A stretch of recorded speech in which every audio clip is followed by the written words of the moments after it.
कफन की सफेदी और लाल जोड़े की सुर्खी में सिर्फ कुछ सांसों का ही फर्क होता है। कमरे में फैली वो अजीब सी बदबू मेरे पूरे दिमाग को सुन कर रही थी। तभी आंटी की चीखती हुई आवाज ने मेरे कानों के पर्दे फाड़ डाले। साइन करो संगीता, अब तुम्हारे नखरों का वक्त नहीं है। अगर तुमने अभी ये पेन नहीं उठाया तो शायद मेरी लाश इस कमरे से बाहर जाएगी। उनकी आंखों में दहशत थी और मेरे हाथ में पकड़ा हुआ पेन कांप रहा था। सामने बेड पर पड़ा वो वजूद एकदम पत्थर था। मशीनों की बीप की आवाज किसी बम के टाइमर जैसी लग रही थी। वकील ने बेचैनी से अपना पहलू बदला। मैडम जल्दी करिए, हमारे पास वक्त कम है, लाइट किसी भी वक्त जा सकती है। मैंने भीगी हुई नजरों से आंटी को देखा और फिर बेजान शरीर को। मैं यहाँ कैसे पहुंची? ये एक लंबी और दर्दनाक दास्तान है जो शायद आज अपने अंजाम को पहुंचने वाली थी। मेरा नाम संगीता है। मैं जिस घराने से ताल्लुक रखती थी वहां दौलत तो नहीं थी, लेकिन सुकून बहुत था। मेरे पापा एक मजदूर थे और मम्मी एक सीधी सादी घरेलू महिला। हम 4 बहनें थीं और हमारा कोई भाई नहीं था। हमारे समाज में जहाँ बेटा ना होने पर ताने दिए जाते हैं, वहाँ मेरे पापा का व्यवहार बिल्कुल अलग था। एक शाम पापा काम करके लौटे तो हाथ में जलेबियों का लिफाफा था। अरे संगीता की माँ, कहाँ हो? देखो मैं अपनी परियों के लिए क्या लेकर आया हूँ। पापा ने मुस्कुराते हुए आवाज दी। मम्मी किचन से हाथ पोंछती हुई निकली और थोड़ा सा गुस्से से बोली, अरे आप हर दूसरे दिन मिठाई क्यों लाते हैं? इतने पैसे कहाँ से आते हैं कि रोज दावत उड़ाई जाए? बच्चियों के दहेज के लिए भी तो पैसे जोड़ने हैं हमें।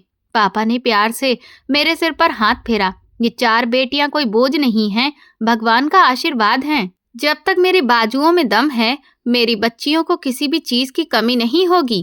बस तुम देखती जाओ, मैं उनकी शादी ऐसे धूमधाम से करूंगा कि पूरा मोहल्ला देखता रह जाएगा। हम सब बहनें पापा की बातें सुनकर खिलखिला उठीं। हमें क्या पता था कि धूमधाम तो दूर की बात है, हमारे नसीब में तो मातम लिखा जा रहा था। जिंदगी बहुत सुकून से चल रही थी, लेकिन शायद भगवान को कुछ और ही मंजूर था।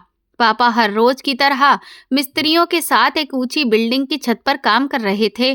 दोपहर का वक्त था। मैं स्कूल से वापस आकर खाना खा रही थी कि अचानक गली में शोर मच गया। दरवाजे पर जोर जोर से दस्तक हुई। संगीता बेटी, संगीता जल्दी से दरवाजा खोलो। ये पड़ोसी चाचा की घबराई हुई आवाज थी। मेरा दिल धक्क से रह गया। मैं भागकर दरवाजा खोलने गई तो सामने मोहल्ले के कई लोग जमा थे। क्या हुआ चाचा, सब ठीक तो है? मेरे गले से मुश्किल से आवाज निकली। उन्होंने नजरें झुका ली। उनकी आवाज भर आई। बेटी, तुम्हारे पापा छत पर काम करते हुए और उनका पैर फिसल गया। क्या? मेरे कानों में जैसे घंटियां बजने लगीं। कहाँ हैं पापा? उन्हें चोट तो नहीं आई है? बेटी हिम्मत रखो, सिर पर बहुत गहरी चोट आई थी। और मौके पर ही ये बात वो पूरी भी नहीं कर सके, लेकिन उनकी खामोशी ने सब कुछ कह दिया। मैं चीख कर वहीं दहलीज पर गिर पड़ी। घर के अंदर मम्मी की भी एक जोरदार चीख गूंजी और फिर पूरे घर में कोहराम मच गया।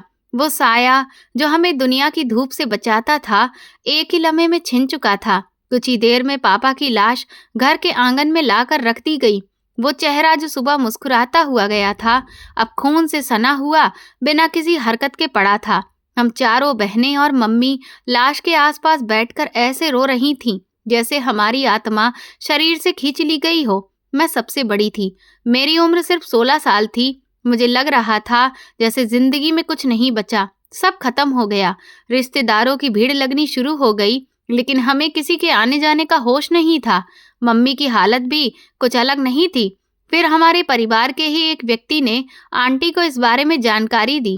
आंटी मेरे पापा के गांव की पुरानी परिचित थीं, जिनका हमारे यहाँ अच्छा आना जाना था। वो काफी अमीर थीं। फोन पर जानकारी मिलते ही वो वहां से चल पड़ी, लेकिन दूरी ज्यादा होने के कारण उन्हें पहुंचने में 7 घंटे लग गए। जब शाम हुई तो एक बड़ी गाड़ी हमारे घर के बाहर आकर रुकी। आंटी अंदर दाखिल हुई तो घर का माहौल फिर से शोरगुल से भर गया। हे भगवान, भाई साहब को क्या हो गया है? आंटी ने पापा के चेहरे को देखकर रोना शुरू कर दिया। कुछ घंटे बाद ही पापा का अंतिम संस्कार कर दिया गया।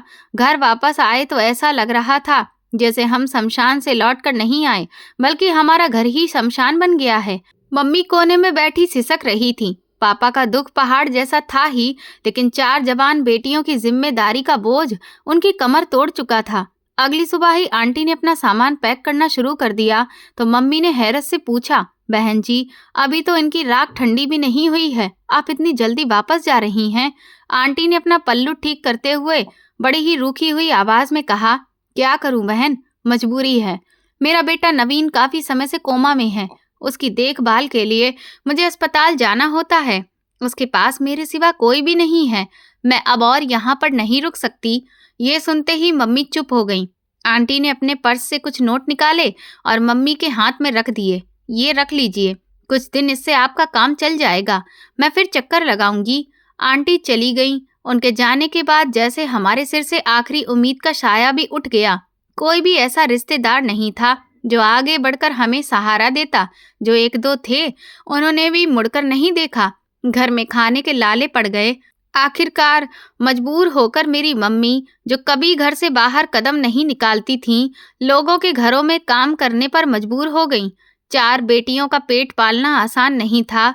मम्मी सुबह जाती और शाम को टूटे हुए शरीर के साथ लौटती। उनकी सैलरी बहुत कम थी और महंगाई बहुत ज्यादा। हमारी जिंदगी गरीबी की चक्की में पिस रही थी। इसी तरह 3 महीने गुजर गए। हमें लगा कि अब सारी जिंदगी ऐसे ही बीत जाएगी, लेकिन तभी एक बार फिर आंटी की गाड़ी हमारे दरवाजे पर आकर रुकी। इस बार उनके आने का अंदाज कुछ और ही था। वो सीधे अंदर आईं और आंगन में पड़ी चारपाई पर बैठ गईं।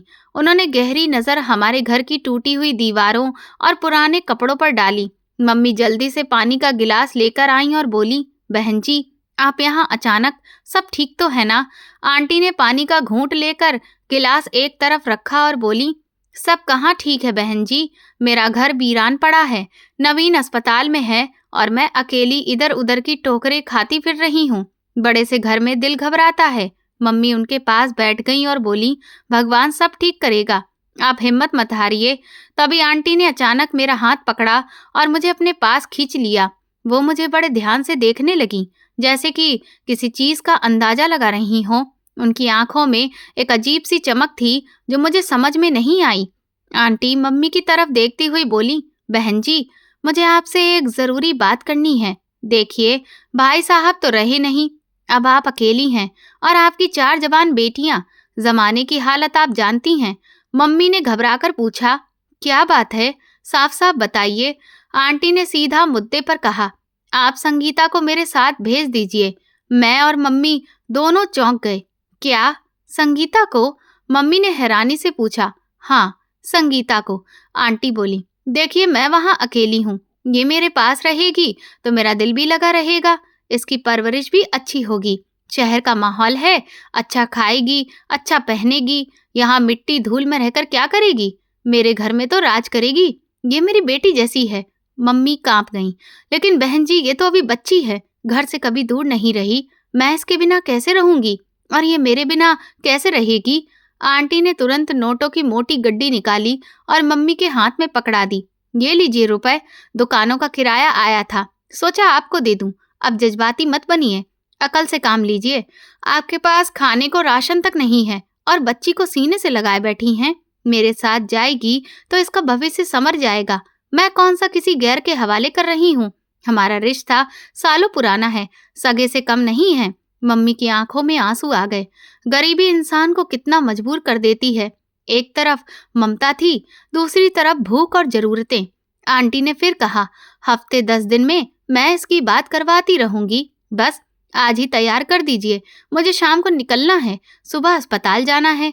मम्मी ने मेरी तरफ देखा, उनकी नजर में माफी थी। संगीता बेटा, शायद तेरी आंटी ठीक कह रही हैं। यहाँ रहकर तो हम भूखे ही मर जाएंगे। शायद वहाँ तेरा नसीब खुल जाए। मेरा दिल चीख पड़ा। मैं नहीं जाना चाहती थी, लेकिन पैसों ने मेरी आवाज बंद कर दी। वे पैसे मेरी छोटी बहनों की भूख मिटा सकते थे। मैं चुपचाप उठी और अपने 2-4 कपड़े बैग में डालने लगी। मेरी छोटी बहनें दरवाजे पर खड़ी रो रही थीं। घर का माहौल दुख से भर गया था। जब मैं तैयार होकर बाहर आई तो आंटी के चेहरे पर जीत सी मुस्कान थी। उन्होंने मेरे कंधे पर हाथ रखा। शाबाश मेरी बच्ची, देखना वहां तुम कितनी खुश रहोगी। हर तरह का ऐशो आराम तुम्हारा इंतजार कर रहा है। मम्मी ने मुझे गले लगाया, माथा चूमा, अपना ख्याल रखना बेटा, और आंटी को कोई शिकायत का मौका मत देना। मैं भारी कदमों से आंटी के पीछे पीछे चली।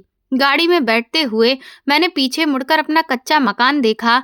मुझे नहीं पता था कि मैं उसे दोबारा कब देख पाऊंगी। गाड़ी चल पड़ी। आंटी ड्राइविंग सीट पर बैठी हुई थी। जैसे ही हम मोहल्ले से बाहर निकले, उनका व्यवहार एकदम से बदल सा गया। वो जो अभी तक बहुत ही नरमी से बात कर रही थीं, अब बिल्कुल खामोश हो चुकी थीं।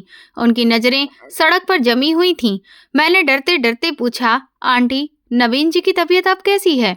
आंटी ने एक अजीब से ठंडे लहजे में जवाब दिया, वहां पहुंचकर खुद देख लेना। और सुनो संगीता, अब तुम गांव में नहीं हो, तुम शहर जा रही हो। वहां मेरे घर के कुछ नियम कायदे हैं, उन पर तुम्हें अमल करना होगा। मैंने जल्दी से सिर हिलाया। जी, आप जैसा कहेंगी। मेरे दिल में एक अनजाना सा डर बैठने लगा था।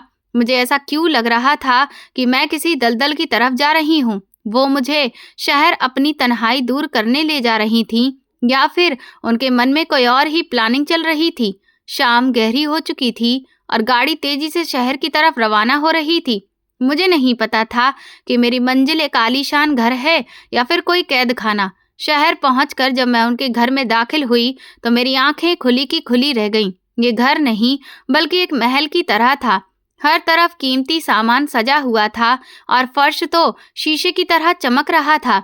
हमारे कच्चे मकान के मुकाबले ये घर किसी सपने जैसा था। आंटी ने मेरे कंधे पर हाथ रखा और मुस्कुराते हुए बोली, आज से ये तुम्हारा घर है संगीता।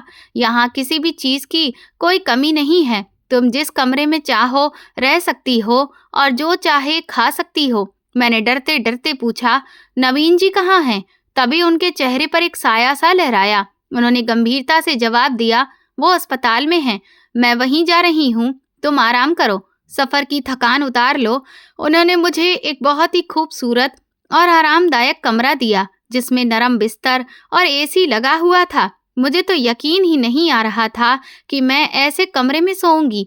उस रात मैं देर तक जागती रही। मुझे अपनी बहनें और मम्मी बहुत याद आ रही थीं कि वो इस वक्त गर्मी में सो रही होंगी और मैं यहाँ ठंडे कमरे में हूँ। अगली सुबह जब मेरी आंखें खुलीं तो आंटी तैयार खड़ी थीं। उन्होंने बहुत अच्छे कपड़े पहने थे और हाथ में नाश्ते की ट्रे भी थी। उठ जाओ मेरी गुड़िया, देखो मैं तुम्हारे लिए नाश्ता लेकर आई हूँ, उन्होंने बड़े ही प्यार से कहा। मैं शर्मिंदा हो गई। आंटी, आपने ये सब क्यों किया? मैं खुद बना लेती। अरे नहीं, तुम तो मेरी बेटी जैसी हो। उन्होंने नाश्ता मेज पर रखा और पर्स उठाते हुए बोली, अच्छा सुनो संगीता, मैं हॉस्पिटल जा रही हूँ नवीन के पास। सारा दिन मुझे वहीं रहना होता है। डॉक्टर ने उसे अकेला छोड़ने से मना किया है, इसलिए मुझे शाम हो जाएगी। मैंने सर हिलाया, जी ठीक है। जाते जाते उन्होंने कहा, एक बात ध्यान से सुन लो, शहर के हालात ठीक नहीं हैं। जब मैं यहाँ से चली जाऊं तो तुम अंदर से लॉक कर लेना और किसी के लिए भी दरवाजा मत खोलना, चाहे कोई भी हो। जब मैं आऊंगी तो खुद दरवाजा खोल लूंगी। मैंने तुरंत कहा, जी ठीक है, मैं दरवाजा बंद रखूंगी। उनके जाने के बाद मैंने दरवाजा अंदर से बंद कर लिया। पूरा दिन मैं उस बड़े घर में अकेली घूमती रही। घर में हर तरह की सुविधा थी, लेकिन अकेलेपन का एहसास बहुत गहरा था। टीवी देखकर और इधर उधर की किताबें पढ़कर मैंने वक्त गुजारा। शाम को जब घंटी बजी तो मैंने डरते डरते पूछा, कौन? मैं हूँ संगीता, दरवाजा खोलो। बाहर से आंटी की आवाज आई। मैंने दरवाजा खोला तो आंटी के हाथ में बड़े बड़े लिफाफे थे। वो अंदर आईं और लिफाफे पर मेज पर रखते हुए खुशी से बोली, देखो मैं तुम्हारे लिए क्या लाई हूँ। तुम्हारा पसंदीदा चाट और समोसा लाई हूँ, और ये देखो कुछ नए कपड़े भी लाई हूँ, ये तुम पर बहुत अच्छे लगेंगे। मैं खुश होकर सारी चीजें देखने लगी। मेरा दिल बाग बाग हो गया। मैंने इतने अच्छे कपड़े और खाना कभी सपने में भी नहीं देखा था। आंटी मेरा बहुत ख्याल रख रही थी। मैं जो भी छोटी सी इच्छा करती वो उसे पूरा करने की कोशिश करती थी। खाना खाते हुए मैंने हिम्मत करके कहा, आंटी मुझे मम्मी की याद आ रही है, क्या मैं उनसे बात कर सकती हूँ? उन्होंने तुरंत मोबाइल मेरी ओर बढ़ा दिया। क्यों नहीं बेटा, बात कर लो। मैंने कांपते हाथों से नंबर मिलाया। दूसरी तरफ से मम्मी की आवाज आई तो मेरा दिल भर आया। मम्मी आप कैसी हो? मैं ठीक हूँ संगीता, तू कैसी है? आंटी ख्याल रखती है ना? उनकी आवाज में फिक्र थी। मैंने तसल्ली दी, हाँ मम्मी मैं बहुत खुश हूँ। आंटी तो मुझे बहुत प्यार करती हैं, मुझे किसी चीज की कमी नहीं है। आप सुनाइए, घर के हालात कैसे हैं? मम्मी ने सुकून भरे लहजे में कहा। भगवान का शुक्र है बेटी, जब से तू गई है हालात बेहतर हो गए हैं। मुझे एक अच्छी जगह कोठी में नौकरी मिल गई है, मालकिन अच्छी है, काम भी कम है और सैलरी भी अच्छी है। तेरी बहनों का पेट अब आराम से भर जाता है। मम्मी की बात सुनकर मेरे दिल से बहुत बड़ा बोझ उतर गया। मैं यही सोचकर परेशान थी कि मेरे जाने के बाद उनका क्या होगा, लेकिन अब उनकी रोटी पानी का सिलसिला चल पड़ा था। दिन गुजरते गए, मेरा ये रूटीन बन गया था कि सुबह आंटी अस्पताल जाती और मैं दरवाज़ा बंद करके घर में अकेली रहती। शाम को आंटी आती तो ढेर सारी बातें करती और मेरे लिए तोहफे लेकर आती। उनका प्यार और अपनापन दिन ब दिन बढ़ता ही जा रहा था। वो मुझे अपनी पलकों पर बिठा कर रखती थी, लेकिन कभी कभी मुझे अजीब सा लगता था। वो मुझे ऐसे देखती थीं जैसे मैं कोई बहुत कीमती चीज़ हूँ जिसे वो खोना नहीं चाहती। उनकी आंखों में ममता के अलावा भी कुछ था, एक अजीब सी बेचैनी जिसे वो छुपाने की कोशिश करती थी। मैं नहीं जानती थी कि उनकी सारी मोहब्बत और अपनेपन के पीछे उनके दिल में क्या चल रहा है। वो मेरे लिए इतनी मेहरबान क्यों थी? क्या सच में सिर्फ अकेलेपन की वजह से, या फिर कोई और ही मकसद था? मैं उस वक्त इन सब बातों से अनजान थी और अपनी किस्मत पर खुश हो रही थी कि मुझे इतनी अच्छी आंटी मिल गई हैं। एक रात वो मेरे पास बैठी, मेरे बालों में कंघी कर रही थीं कि अचानक उनका हाथ रुक गया। वो आईने में मुझे ध्यान से देखने लगी। संगीता, तुम मुझसे कितना प्यार करती हो? उन्होंने अचानक पूछा। मैंने मुस्कुराकर जवाब दिया, बहुत ज़्यादा आंटी, आपने मुझे नई जिंदगी दी है, मैं आपके लिए कुछ भी कर सकती हूँ। उन्होंने गहरी सांस ली और फिर धीरे से बोली, कुछ भी? मैं उनकी बात समझ न सकी, इसलिए बस सिर हिला दिया। मुझे क्या पता था कि मेरा ये जवाब मेरी जिंदगी में कितना बड़ा तूफान लाने वाला है। आंटी की मेहरबानियां सिर्फ एक जाल थी या वाकई प्यार, ये तो अब वक्त ही बताने वाला था। फिलहाल तो मैं उनके बिछाए हुए फूलों पर चल रही थी, उनके उन कांटों से बेखबर जो आगे मेरा इंतजार कर रहे थे। दिन ऐसे ही गुजर रहे थे कि एक शाम आंटी मेरे कमरे में आईं और बेड के किनारे पर बैठ गईं। उनका चेहरा बहुत गंभीर था और आंखों में एक अजीब सी वीरानी थी। उन्हें ऐसे देखकर मेरे दिल में धड़कन सी उठी। आंटी ने मेरी तरफ देखा और भारी आवाज में बोली, संगीता, मुझे तुमसे एक बहुत जरूरी बात करनी है। मैं जानती हूँ कि तुम अपने पिता की अच्छी बेटी हो, क्या तुम मेरी बात का मान रखोगी? मैंने हैरानी से उनकी तरफ देखा। उनका लहजा ऐसा था जैसे वो किसी बड़ी मुसीबत में हो। मैं जल्दी से सीधी होकर बैठी और पूछा, क्या बात है? आप आदेश कीजिए, मैं तो आपकी बेटी जैसी हूँ। मेरी बात सुनते ही उनकी आंखों में आंसू भर आए। उन्होंने मेरा हाथ पकड़ा और भरी आवाज में बोली, मेरा इस दुनिया में कोई नहीं है, ना मेरा पति जिंदा है और अब ना ही कोई और सहारा, बस एक बेटा है और वो भी जिंदा लाश बना पड़ा है। ये कहते ही उनकी आंखों से आंसू बहने लगे। वो लगातार रोने लगी। मैं समझ नहीं पा रही थी कि अचानक इतना मायूस क्यों हो रही हैं। मैं तड़प कर उन्हें गले लगा लिया और दिलासा देते हुए बोली, आप इस तरह मत रोइए, बताइए क्या बात है? अगर मैं कोई मदद कर सकती हूँ तो जरूर करूँगी। आप मेरे लिए मेरे माँ बाप के जैसी ही हैं। उन्होंने अपने आंसू पोंछे और मेरी आंखों में देखते हुए बोली, अगर तुम वाकई मुझे अपना समझती हो तो अभी तैयार हो जाओ और मेरे साथ हॉस्पिटल चलो। मैं एक पल को रुक गई। हॉस्पिटल? वहां जाकर मैं क्या करूंगी? मैंने उलझन भरे अंदाज में पूछा। नवीन जी तो कोमा में हैं, वो तो बात भी नहीं कर सकते। उन्होंने मेरे सिर पर हाथ फेरा। उनकी आंखें फिर भर आईं। उन्होंने मेरे दोनों हाथ पकड़ लिए और बिनती भरे स्वर में बोली, मैं चाहती हूँ कि मेरे नवीन के सिर पर सेहरा सजे। मैं उसे दूल्हा बनते हुए देखना चाहती हूँ। मेरी बीमारी रोज बिगड़ रही है संगीता, डॉक्टर ने जवाब दे दिया है। शायद मैं ज्यादा देर तक जिंदा ना रहूं। ये सुनते ही मैं घबरा गई। आप ये क्या कह रही हैं? भगवान सब ठीक करेगा, आपको कुछ भी नहीं होगा। लेकिन उन्होंने इनकार में सिर हिलाया। नहीं बेटी, बेटे के दुख और मेरी बीमारी ने मुझे अंदर से तोड़ दिया है। मेरी आखिरी ख्वाहिश है कि मरने से पहले अपने बेटे को दूल्हा बनते हुए देखूं। मेरा बेटा कोमा में है, तुम जानती हो, उसके साथ कोई शादी नहीं करेगा। तुम ही मेरी आखिरी उम्मीद हो। उनकी बात सुनकर मैं सन्न रह गई। मैंने कभी सपने में भी नहीं सोचा था कि वो मुझसे ऐसा कुछ कहेंगी। उनके आंसू मेरे दिल पर गिर रहे थे। वो लगातार बोल रही थी, कभी न कभी वो ठीक हो जाएगा, डॉक्टर कहते हैं भगवान के घर देर है अंधेर नहीं। हो सकता है तुम्हारे कदमों की बरकत से उसे जिंदगी मिल जाए। क्या तुम मेरी इच्छा पूरी करोगी? क्या मेरी इज्जत रख लोगी? मेरे दिमाग में तूफान चलने लगे थे, लेकिन आंटी की हालत देखकर मैं उन्हें मना न कर सकी।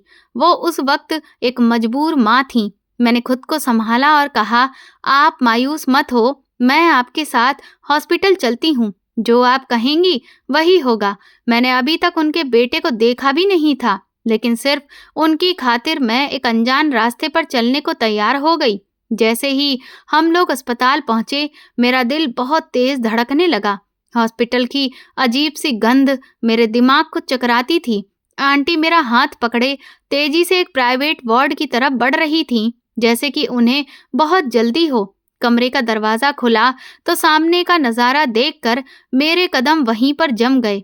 सामने बेड पर आंटी का बेटा नवीन बेहोश पड़ा था। उसके आसपास कई मशीनें लगी थीं, जिनकी आवाज कमरे की खामोशी को चीर रही थी। वो एक बेजान सा शरीर लग रहा था, जिसमें जिंदगी की चमक बस नाम मात्र ही बची थी। मैंने घबराई हुई नजर से आंटी को देखा। वो बेटे के सिरहाने पर जाकर खड़ी हो गईं। उन्होंने झुककर उसका माथा चूमा और मेरी तरफ देखकर दर्द भरे स्वर में बोली, आओ संगीता, ये है मेरा बेटा, मेरी जिंदगी का उजाला। मैं डरते डरते पास गई। नवीन का रंग बिल्कुल सफेद था, आंखें बंद थीं। वो इस दुनिया से पूरी तरह बेखबर लग रहा था। मेरे मन में सवाल उठा, इस हालत में शादी कैसे होगी? आंटी मुझसे शादी करवाना चाहती थी, लेकिन कैसे? वो सारी रस्में, ऐसा कैसे संभव है? मैं इसी उधेड़बुन में थी कि मेरी नजर कमरे के कोने में सोफे पर बैठे कुछ लोगों पर पड़ी। वहां एक वकील और 2 अजनबी आदमी बैठे थे। मेरा दिल जोर से धड़का। मैंने कांपती आवाज में बोली, आंटी, ये सब कौन है? आंटी ने संजीदगी से जवाब दिया, ये वकील साहब हैं और ये गवाह हैं। मैंने सब इंतजाम कर रखा है। मैं एक पल की भी देरी नहीं करना चाहती। ये सुनते ही मैं हक्का बक्का रह गई। आंटी ने मुझे पहले से कुछ भी नहीं बताया था कि उन्होंने तैयारी पूरी कर ली है। उन्होंने वहां पर कोर्ट मैरिज करने के लिए वकील और गवाहों को पहले ही बुला लिया था। नवीन को देखकर मेरे होश वैसे ही उड़ रहे थे। वो एक बेसुध पड़ा इंसान था। ना तो उसकी गिनती जिंदा लोगों में थी और ना ही मुर्दों में, और उम्र में भी वो मुझसे कई साल बड़ा लग रहा था। आखिर आंटी मेरे साथ ऐसा क्यों कर रही थी? क्या मेरी जवानी उस जिंदा लाश के साथ बर्बाद करने के लिए? एकदम से मेरे दिल में ख्याल आया कि मुझे मना कर देना चाहिए, लेकिन फिर अगले ही पल मेरे घर वालों का चेहरा मेरी आंखों के सामने आ गया। मुझे लगा कि आंटी ने मेरे परिवार की बहुत मदद की है, और अगर मैं इनकार कर दूं तो वो क्या सोचेंगी, और वो मेरे लिए कुछ बुरा नहीं सोच सकती। शायद उन्हें यही डर है कि अगर उन्हें कुछ हो गया तो बाद में उनके बेटे को कौन संभालेगा। इसीलिए वो मुझे अपने बेटे के साथ इस बंधन में बांधना चाहती हैं, ताकि उनके बेटे का ख्याल रखा जाए। आंटी मेरे पास आई और मेरे कंधे पर हाथ रखते हुए बोली, बेटी, वक्त बहुत कम है। मैं जानती हूँ कि ये सब कुछ तुम्हारे लिए अजीब है, लेकिन भरोसा रखो, मैं तुम्हारा बुरा नहीं चाहती। बस तुम खामोशी से वहां पर बैठ जाओ। मैं किसी मशीन की तरह चलती हुई कुर्सी पर बैठ गई। मेरा दिमाग सुन्न हो चुका था। सामने बिस्तर पर पड़ा इंसान मेरा होने वाला पति था, जो शायद कभी उठकर मुझे देख भी नहीं सकेगा। वकील साहब ने रजिस्टर खोल दिया था। कमरे की हवा हद से ज्यादा बोझिल हो गई थी। मुझे ऐसा लग रहा था कि जैसे मेरा दम घुट रहा हो, लेकिन मैं चुपचाप बैठी थी। आंटी का प्यार और एहसासों ने मेरी जुबान पर ताला लगा दिया था। वकील साहब शादी के फॉर्म पर कुछ लिख रहे थे और आंटी उनके सर पर खड़े होकर हिदायतें दे रही थी। इसी दौरान मेरी नजर दरवाजे पर पड़ी, जहां अस्पताल की ड्रेस पहने हुए एक औरत खड़ी मुझे अजीब नजरों से देख रही थी। उसने मुझे आंखों ही आंखों में बाहर आने का इशारा किया। मेरा दिल जोर से धड़क उठा। मैंने आंख के किनारों से आंटी की तरफ देखा, जो वकील साहब के साथ बातों में व्यस्त थीं। मैं अपनी कुर्सी से धीरे धीरे उठी और ये जाहिर करते हुए दिखाया कि मैं पानी पीने जा रही हूँ। धीरे धीरे चलती हुई मैं कमरे से बाहर निकल आई। जैसे ही दरवाजे से बाहर निकली, उस औरत ने मेरा हाथ पकड़ लिया और मुझे खींचते हुए थोड़ा दूर ले गई। उसके चेहरे पर डर और हमदर्दी के भाव थे। तुम कौन हो और मुझे यहाँ क्यों लाई हो? मैं घबराकर अपना हाथ छुड़ाते हुए बोली। वो औरत जल्दी जल्दी बोली, मैं यहाँ की पुरानी नौकरानी हूँ और कई सालों से इस वार्ड में ड्यूटी दे रही हूँ। मैं तुम्हें एक बहन समझकर समझाने आई हूँ। तुम ये क्या गजब करने जा रही हो? मैं हैरान रह गई। क्या मतलब? तुम क्यों कह रही हो कि मैं अपनी जिंदगी खराब करने चली हूँ? उसने दबी आवाज में कहा। ये लड़का नवीन कई सालों से ऐसे ही पड़ा है। डॉक्टर साहब कह चुके हैं कि इसके ठीक होने की अब कोई उम्मीद नहीं है। ये बस मशीनों के सहारे ही सांस ले रहा है। ये जिंदा लाश है।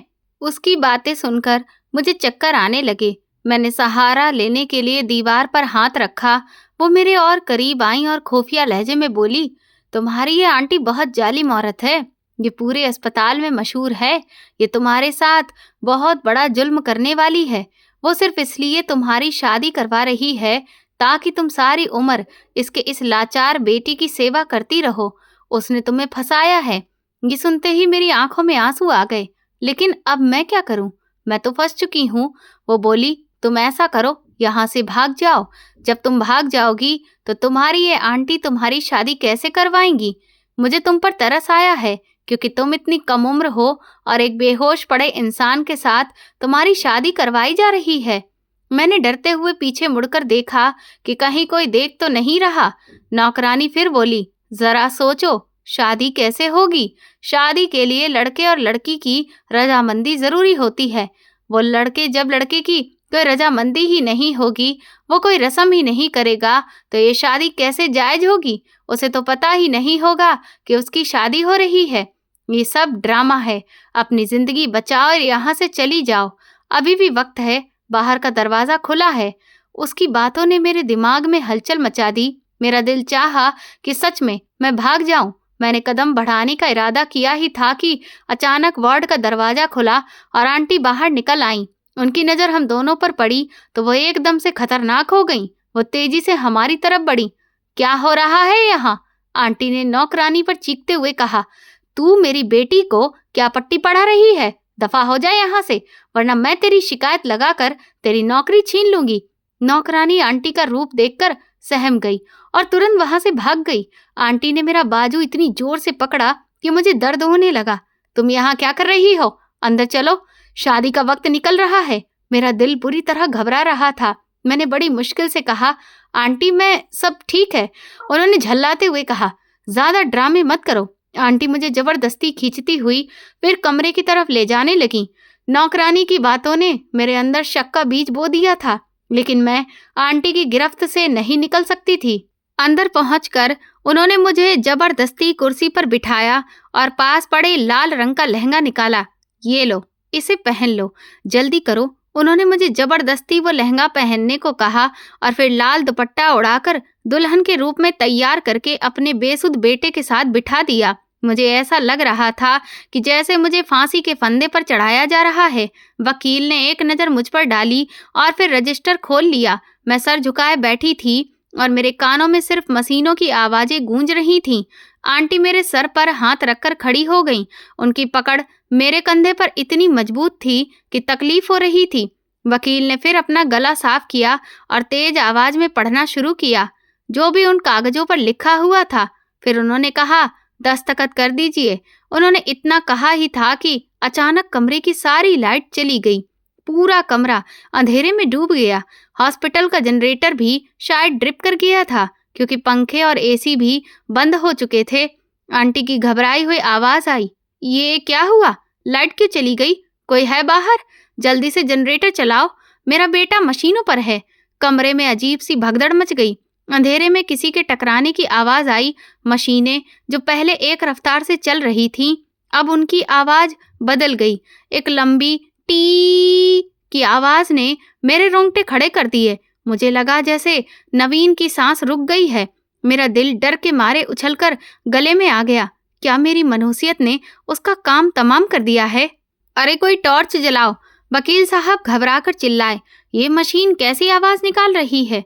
मैं अपनी जगह पर पत्थर बनी बैठी थी कि अंधेरे में मुझे अपने बाजू पर कुछ महसूस हुआ। ऐसा लगा जैसे किसी ने ठंडे हाथ से मेरा हाथ छू लिया हो। मैं डर के मारे चिल्ला पड़ी और झटके से पीछे हट गई। क्या हुआ संगीता? आंटी ने अंधेरे में चिल्लाकर पूछा। आंटी मेरा हाथ, किसी ने मेरा हाथ पकड़ा है। मेरी आवाज कांप रही थी। बकवास मत करो, वहां तुम्हारे और नवीन के सिवा कोई भी नहीं है और नवीन तो हिल भी नहीं सकता। आंटी गुस्से से बोली। तभी अचानक लाइट वापस आ गई।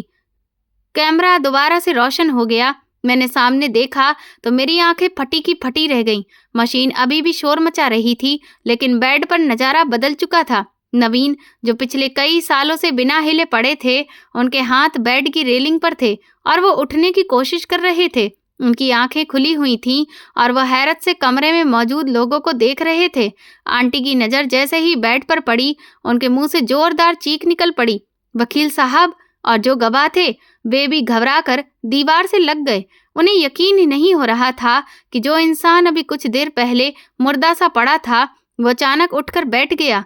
नवीन ने सूखे होठों पर जुबान फेरी और बहुत धीमी आवाज में बोला, मम्मी, पानी।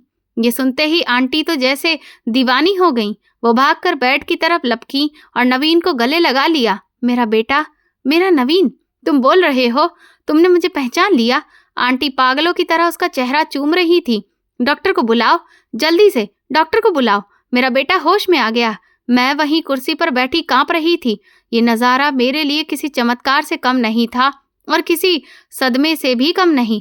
जिस इंसान से मैं मजबूरी में शादी करने जा रही थी, वो ठीक शादी के वक्त होश में आ चुका था। डॉक्टर और नर्स भागते हुए कमरे में आए। सीनियर डॉक्टर ने जब नवीन की खुली आंखें देखी तो वे भी हैरान रह गए। ये तो नामुमकिन है, डॉक्टर बड़बड़ाए। मेडिकल साइंस में ऐसे बहुत कम मामले होते हैं। ये सच में चमत्कार है। उन्होंने सभी को पीछे हटने को कहा और नवीन की जांच करने लगे। आंटी हाथ जोड़कर भगवान का शुक्रिया अदा कर रही थी। उनके आंसू थमने का नाम ही नहीं ले रहे थे। मैंने नजर उठाकर नवीन की तरफ देखा। डॉक्टर सवाल पूछ रहे थे और वो धीरे धीरे सिर हिला रहा था। अचानक उनकी नजर मुझ पर पड़ी। वो नजरें खाली नहीं थीं, उनमें कई सवाल थे। मैं घबराकर कमरे से बाहर निकलने लगी, लेकिन आंटी ने मेरा हाथ पकड़ लिया। तुम कहीं नहीं जाओगी। उनकी आवाज में अब डर नहीं बल्कि खुशी थी। देखा तुमने, मैंने कहा था ना कि तुम मेरे घर की बरकत हो। तुम्हारे आते ही मेरा लेटा हुआ बेटा फिर से जिंदा हो गया। अब तो ये शादी होकर ही रहेगी, वो भी धूमधाम से। मेरे दिमाग में आंधियां चल रही थीं। नवीन के होश में आने से मेरी मुश्किल आसान नहीं हुई थी, बल्कि और बढ़ गई थी। पहले मेरा सामना एक खामोश शरीर से था, अब एक जिंदा इंसान से होने वाला था। अस्पताल का कमरा, जहां कुछ देर पहले मौत सा सन्नाटा था, अब खुशी के शोर से भरा था। डॉक्टर बार बार रिपोर्ट देखकर हैरानी जताते। नवीन कमजोरी के बावजूद सबको पहचान रहा था। आंटी ने डॉक्टर से पूछा, डॉक्टर साहब, क्या मेरा बेटा खतरे से बाहर है? क्या मैं इसे घर ले जा सकती हूँ? डॉक्टर मुस्कुराए, मैडम, ये कुदरत का करिश्मा है। इनके सारे वाइटल्स नॉर्मल हो रहे हैं। 2-3 दिन और ऑब्जर्वेशन में रखना होगा, लेकिन अब कोई खतरा नहीं है। आपको बहुत बहुत बधाई। डॉक्टर के जाते ही आंटी ने मुझे जोर से गले लगा लिया। देखा संगीता, अभी तुम्हारी शादी भी नहीं हुई और तुम्हारे कदमों की खुशकिस्मती से मेरा उजड़ा चमन फिर से हरा हो गया। तुम मेरी बहू नहीं, मेरी बेटी हो। मैं शर्मिंदा सी खड़ी थी, कुछ समझ ही नहीं पा रही थी कि क्या कहूँ। नवीन ने माँ को पुकारा, मम्मी, ये सब क्या हो रहा है? मैं कहाँ हूँ और ये लड़की कौन है? आंटी तुरंत उसके पास गई। बेटा, तुम अस्पताल में हो। तुम कई बरसों तक बेहोश रहे हो। भगवान ने तुम्हें नई जिंदगी दी है। और ये लड़की संगीता है, तुम्हारी होने वाली पत्नी, मेरी बहू। नवीन ने हैरानी से मेरी तरफ देखा और मैंने झटके से नजरें झुका ली। आंटी ने वकील साहब की तरफ देखा, जो अभी भी कोने में खड़े थे।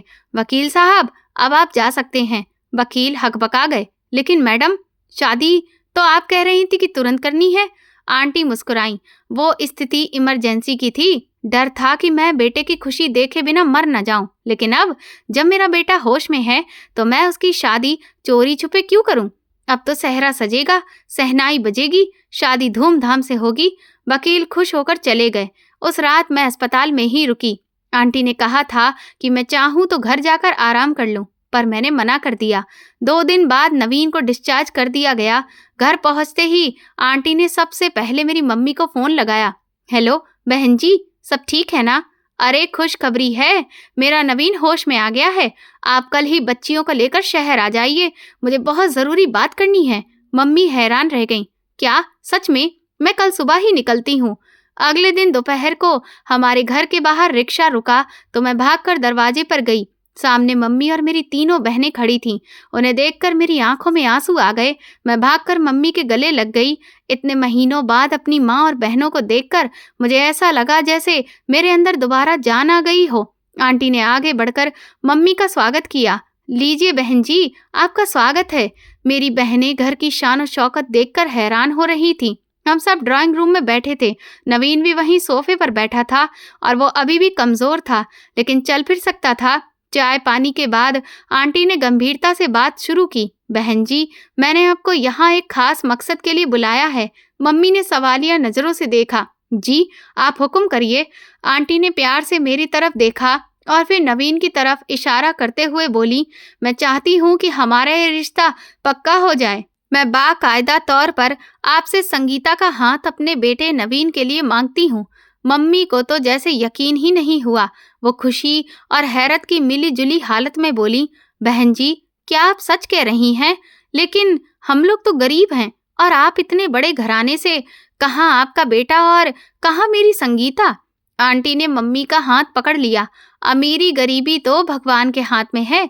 संगीता ने जिस तरह मुश्किल वक्त में मेरा साथ दिया और जिस तरह उसके कदमों की खुशकिस्मती से मेरा बेटा वापस आया है, मुझे इससे बेहतर बहू पूरी दुनिया में नहीं मिल सकती। ये मेरा गुरूर है। बोलिए, क्या आप मुझे अपनी बेटी देंगी? मम्मी की आंखों से आंसू बहने लगे। उन्होंने अपने आंसू पोंछे और बोली, बहन जी, ये तो संगीता का नसीब है कि उसे आप जैसी सास और नवीन जैसा पति मिल रहा है। मुझे कोई भी ऐतराज नहीं है। मेरी बेटी आज से आपकी बहू हुई। कमरे में बधाइयों का शोर मच गया। मेरी बहनें खुशी से मुझे छेड़ने लगीं। मैंने आंखों के किनारों से नवीन की तरफ देखा। वो मुस्कुरा रहा था। उसके चेहरे पर सुकून था। आंटी ने उसी वक्त ऐलान कर दिया, बस फिर देर किस बात की? अगले हफ्ते ही हम शादी करेंगे। मैं अब एक दिन की भी देरी नहीं करना चाहती। हम सादगी से लेकिन इज्जत और धूमधाम से संगीता को अपने घर की बहू बनाएंगे। नवीन ने धीरे से कहा, लेकिन मम्मी, संगीता की भी तो मर्जी पूछ लीजिए। सबकी नजरें मुझ पर जम गईं। मेरा दिल जोर जोर से धड़क रहा था। मैंने धीरे से इस बात पर सिर हिला दिया। आंटी खुश होकर बोली, देखा, इसकी खामोशी में ही इसकी रजामंदी है। शाम होते होते घर में जश्न का माहौल था। मम्मी और आंटी मिलकर शादी की तैयारियों के बारे में बातें कर रही थीं। मेरी बहनें घर में खुशी से इधर उधर भाग रही थीं। वो घर जो कल तक बिल्कुल वीरान था, अब हंसी से गूंज रहा था। मुझे तो भरोसा ही नहीं हो रहा था कि जिंदगी इतना खूबसूरत मोड़ भी ले सकती है।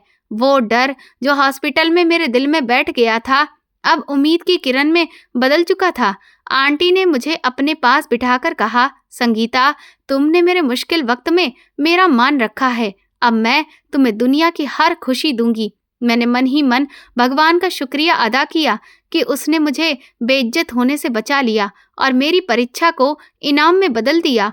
अब हमें बस अगले हफ्ते का इंतजार था, जब मैं हमेशा के लिए नवीन की हो जाने वाली थी। और फिर वो दिन भी आ गया। घर में मेहमानों का आना जाना शुरू हो चुका था। आंटी ने बहुत ही कम वक्त में शानदार इंतजाम किया था।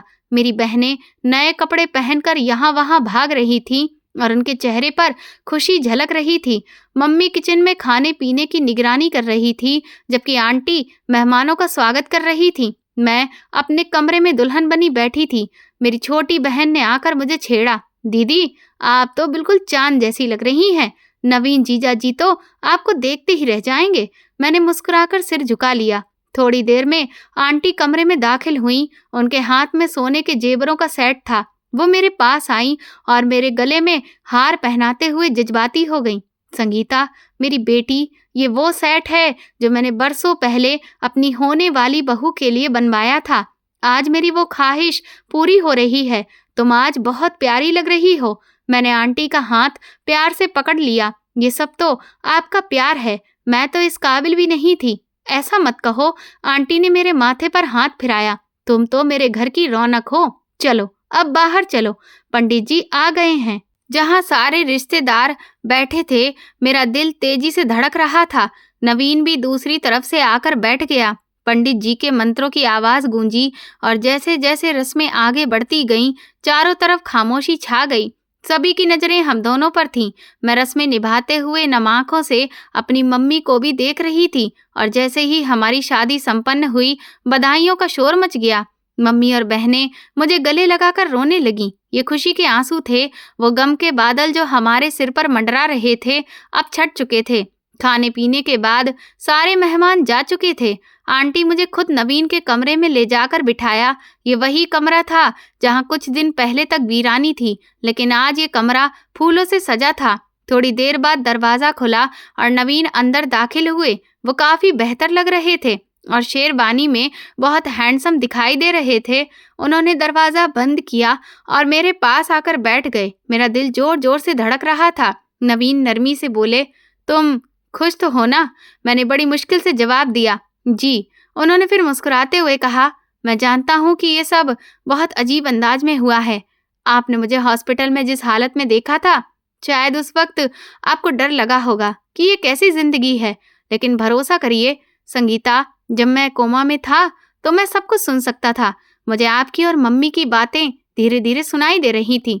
मैंने हैरत से सिर उठाकर उन्हें देखा। क्या सच में आप सब सुन रहे थे? हाँ, नवीन ने गंभीरता से कहा। जिस दिन मम्मी रो रही थी और आप उन्हें दिलासा दे रही थी, मुझे तभी एहसास हो गया था कि आप बहुत नेक दिल लड़की हो। आपने मुझे बीमार इंसान होते हुए भी शादी के लिए हाँ कर दी और ये बहुत बड़ी कुर्बानी है। मैं आपका ये एहसान कभी नहीं भूलूंगा। मैंने जल्दी से कहा, ये कोई एहसान नहीं है नवीन जी, ये तो मेरा फर्ज था। और प्लीज मुझे आप नहीं तुम कहकर पुकारिए, मुझे ज्यादा अच्छा लगेगा। मैंने आगे कहा, आंटी ने मुझ पर और मेरे घर वालों पर बहुत एहसान किए हैं। मैं उनकी खुशी के लिए कुछ भी कर सकती थी। नवीन ने मेरा हाथ पकड़ लिया। मैं वादा करता हूँ संगीता कि मैं तुम्हें कभी भी शिकायत का कोई मौका नहीं दूंगा। मैं तुम्हें वो सारी खुशियां दूंगा जिसकी तुम हकदार हो। हम मिलकर एक नई जिंदगी शुरू करेंगे। उनकी बातों ने मेरे दिल में घर कर लिया। वो डर और उलझने जो मेरे दिल में थी, सब खत्म हो चुकी थी। अब मुझे लगा कि मैं सुरक्षित हाथों में हूँ। अगले दिन सुबह जब मैं उठी तो आंटी नाश्ते की टेबल सजा रही थी। वो बहुत खुश थी। आओ मेरी दुल्हन, आओ नाश्ता करो, आंटी ने बड़े ही प्यार से कहा। हम सब ने मिलकर नाश्ता किया। नवीर और आंटी की खुशी देखकर मुझे बहुत सुकून मिला। मेरी मम्मी और बहनें भी 2 दिन बाद वापस अपने घर चली गईं। मम्मी जाते वक्त बहुत सुकून में थी। उन्हें भरोसा हो गया था कि मैं यहाँ पर राज करूंगी। जिंदगी अपने रूटीन पर आ गई थी। नवीन ने कुछ समय बाद अपना कारोबार दोबारा संभाल लिया। वो मेरा बहुत ख्याल रखते थे। आंटी तो मुझ पर जान छिड़कती थी। वो मुझे घर का कोई भी काम करने नहीं देती थी। हम अक्सर शाम को बाहर घूमने जाते या फिर घर में बैठकर बातें करते। मुझे भरोसा नहीं होता था कि ये वही आंटी हैं जो हॉस्पिटल में मुझे जबरदस्ती शादी के लिए मजबूर कर रही थी। वो दरअसल मेरी भलाई चाहती थी। उनका वो फैसला उस वक्त जो मुझे जुल्म लग रहा था, दरअसल मेरी जिंदगी का सबसे बेहतरीन फैसला साबित हुआ था। मैं और नवीन एक दूसरे के बहुत करीब आ गए। हमारी जिंदगी मोहब्बत और सुकून से गुजरने लगी। भगवान ने हमें हर खुशी दे दी थी। आंटी अक्सर मुझे देखकर कहती, संगीता तुम मेरे घर की रौनक हो। मैं बस सुनकर हंसती और उनके गले लग जाती। वक्त तेजी से गुजरता गया। दिन हफ्तों में और हफ्ते महीनों में बदल गए। हमारी जिंदगी में खुशियां ही खुशियां थीं, लेकिन जिंदगी हमेशा एक जैसी नहीं रहती। हर खुशी के साथ कोई न कोई गम भी जुड़ा होता है। हमें नहीं पता था कि यह हंसती मुस्कुराती महफिल जल्द ही उदास होने वाली है। आंटी की सेहत दिखने में तो ठीक लग रही थी, लेकिन अंदर ही अंदर जवाब दे रही थी। वक्त पंख लगाकर उड़ रहा था।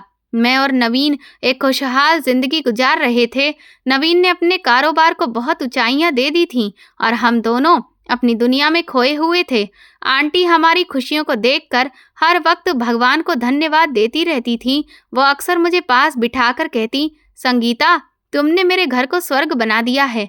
मैं उनकी बातें सुनकर मुस्कुरा देती और दिल ही दिल में सोचती कि ये स्वर्ग उन्होंने मुझे दिया है। इस तरह हंसते खेलते 2 साल गुजर गए। फिर अचानक आंटी की तबीयत बिगड़ने लगी। वो बीमार रहने लगी और कमजोरी इतनी बढ़ गई कि वो बिस्तर पर ही रहने लगी। डॉक्टर ने उनका बहुत इलाज किया, लेकिन शायद उनका वक्त करीब आ चुका था। मैं और नवीन दिन रात उनकी सेवा में लगे रहते थे। एक रात आंटी की तबीयत बहुत ज्यादा खराब हो गई। नवीन डॉक्टर को लेने गए हुए थे। मैं आंटी के पास बैठकर उनके पैर दबा रही थी कि उन्होंने धीरे से मेरा नाम पुकारा, संगीता बेटी। उनकी आवाज बहुत धीमी थी। मैं जल्दी से सिर झुकाकर बोली, आंटी मैं यही हूँ, आप कुछ कह रही हैं? उन्होंने कांपते हुए हाथ से मेरा हाथ पकड़ा और मेरी आंखों में देखते हुए बोली, मुझे माफ कर देना बेटी। मैंने उस रात अस्पताल में तुम पर बहुत दबाव डाला था। मैंने तुम्हारी मजबूरी का फायदा उठाया और तुम्हें एक ऐसे लड़के के साथ बांधना चाहा जो कोमा में था। मुझे डर था कि कहीं मेरे मर जाने के बाद मेरा नवीन अकेला न रह जाए। मैंने उनके सिर पर हाथ फेरा और मेरी आंखों में आंसू आ गए। आप ऐसा मत कहिए आंटी, आपने तो मेरी जिंदगी संवार दी है। अगर आप उस दिन जबरदस्ती ना करती तो शायद मैं आज भी गरीबी की चक्की में पिस रही होती। आपने मुझे नवीन जैसा पति दिया जो मेरा हर तरह से ख्याल रखता है।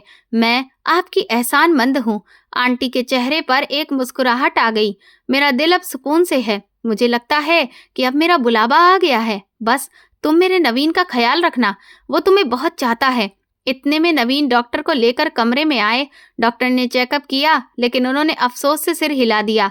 आंटी ने नवीन को भी अपने पास बुलाया। नवीन बेटा, संगीता का ख्याल रखना। ये हीरे जैसी लड़की है, इसे कभी दुख मत देना। ये उनकी आखिरी वसीयत थी। नवीन की आंखों से आंसू बहने लगे। मम्मी, आप हमें छोड़कर नहीं जा सकती। हमें अभी आपकी जरूरत है।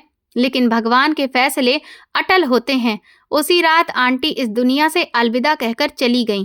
घर में कोहराम मच गया। वो वजूद जो हमारे सर पर साया बनकर था, हमेशा के लिए खामोश हो गया। आंटी के जाने के बाद घर वीरान हो गया। मैं और नवीन बुरी तरह टूट चुके थे, लेकिन नवीन ने मुझे बहुत हिम्मत दी।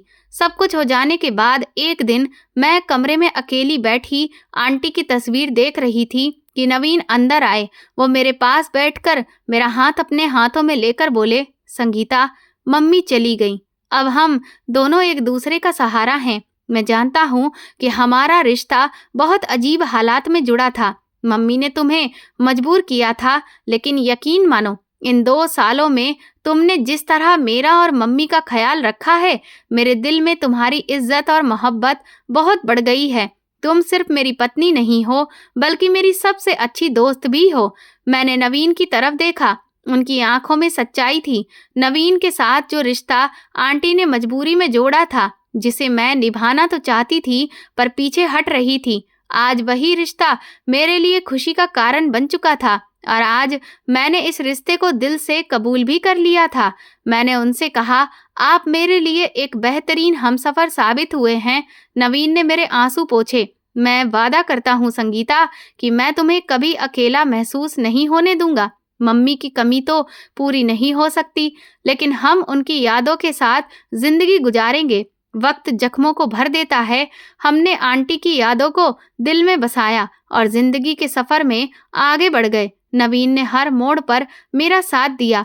उन्होंने मेरी बहनों की शादियां करवाईं और एक बाप और भाई की तरह जिम्मेदारी निभाई। मेरी माँ अक्सर कहती थी, संगीता, तेरी किस्मत जाग गई है। आज जब मैं पीछे मुड़कर देखती हूँ तो मुझे वो अस्पताल की भयानक रात याद आती है, जब मैं डर से कांप रही थी और सोच रही थी कि मेरी जिंदगी खत्म हो गई है। मुझे लगता था, ये कोमा में पड़ा इंसान, इसके साथ कैसे जिंदगी गुजारूंगी। वो सब मुझे एक जुल्म लगता था, लेकिन मैं नहीं जानती थी कि वही पल मेरी जिंदगी का सबसे खुशनुमा मोड़ बन जाएगा। आंटी का वो फैसला जो मुझे खुदगर्जी लग रहा था, दरअसल मेरी सुरक्षा का जरिया था। भगवान ने मेरे सब्र और मेरी नीयत का फल दिया। वो वादा जो मैंने रोते हुए किया था, आज मेरी मुस्कुराहट की वजह है। मैं अपने घर में खुश हूँ और सुकून में हूँ। मेरे पास एक प्यार करने वाला पति है, दौलत है, इज्जत है और सुकून है। अक्सर इंसान ज्यादा अकड़ और सोच की वजह से भगवान के फैसलों को समझ नहीं पाता और पीछे हट जाता है, लेकिन भगवान ने हर मुश्किल के बाद एक आसानी रखी होती है। मेरी कहानी का यही सबक है कि कभी कभी जिंदगी हमें ऐसे मोड़ पर लाकर खड़ा कर देती है जहां सारे रास्ते बंद लगते हैं। लगता है कि हमारे साथ बहुत गलत हो रहा है, लेकिन कई बार वही रास्ता हमें हमारी मंजिल तक ले जाता है। बड़े अगर कोई फैसला करते हैं तो उसमें भी हमारी भलाई छुपी होती है। चाहे उस वक्त हमें वो फैसला कड़वा लगे, लेकिन भगवान पर भरोसा इंसान की किस्मत बदल देता है। जो चीज़ हमें मजबूरी लगती है, वही बाद में भगवान की तरफ से हमारी खुशी बन जाती है। तो दोस्तों, आपको ये कहानी कैसी लगी मुझे कमेंट सेक्शन में ज़रूर बताएं। मेरे चैनल को सब्सक्राइब कर वीडियो को लाइक कर दें और वीडियो को हाइप भी दें। और ऐसी और भी रोमांचक कहानियां सुनने के लिए मेरे चैनल को सब्सक्राइब करें। ये वीडियो केवल और केवल मनोरंजन के उद्देश्य से बनाया गया है। सभी पात्र काल्पनिक हैं। वास्तविक व्यक्तियों, जीवित या मृत या वास्तविक घटनाओं से कोई समानता विशुद्ध रूप से संयोग है। किसी भी व्यक्ति, धर्म या जाति को ठेस पहुंचाने की मंशा नहीं है। धन्यवाद।